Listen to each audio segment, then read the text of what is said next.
Morning, everybody. So before I get started today here in the studio, I put up a post the other day, and I'm sorry it took me a couple of days to kind of get to it, but I asked you guys which you wanted to talk about first.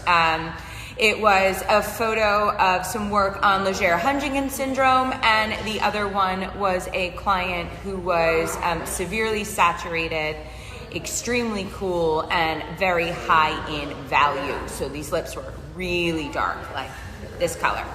It was kind of a split 50-50. So we're going to talk about number one first, which was the Laugier-Hunziker Syndrome. It's like the worst word ever to say. So from now on, we're just going to call that LH. So what LH is, it is a condition, it's a benign condition, it's harmless, other than it being aesthetically maybe something that isn't desirable.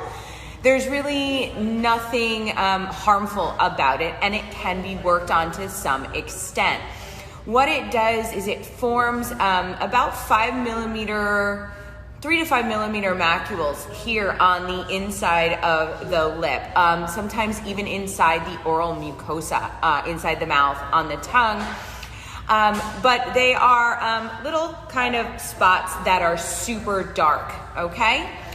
This condition is also exacerbated by smoking, okay? So if you are a smoker of any kind, right, I'm going to stress that, you are putting some kind of tobacco product on your lips, you are going to definitely make this condition a little bit more pronounced.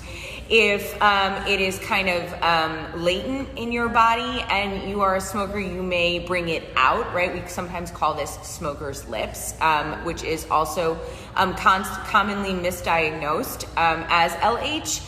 But just so you guys know that one does kind of play a role into the other as well. So here's the tricky part. From an aesthetics standpoint, you are going to be doing some camouflage on this, but the lip is a tricky tissue to work in, right? It's not like the skin on the rest of your body. It's more akin to a membrane, right? The layers of the lips are very, very different, and there are transitions, right? The transition from the skin to the lip, and then the transition from the lip into the oral mucosa, or the wet, dry line, or the water line. As PMU artists, we don't tattoo into the waterline for lots of really good reasons. One, can definitely increase swelling. Two, the pigment's just not going to really stick there, right? Your saliva naturally causes your internal part of your mouth to turn over quite quickly, taking the pigment with it, and also the stuff in your saliva, the enzymes in your saliva will kind of eat an attack of that pigment, and it just won't stick. But with that being said, a lot of people who have LH also get those macules here on the frontal part of the lip, and that can be dealt with. We need to deal with it a little bit differently as far as color is concerned, because it's not really going to neutralize, right?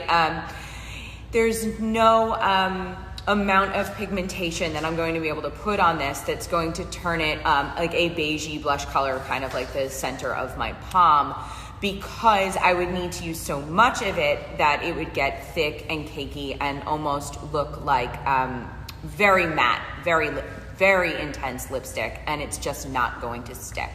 So I'm going to show you guys what I did and how I treated it on two different cases, one with high saturation, high value, and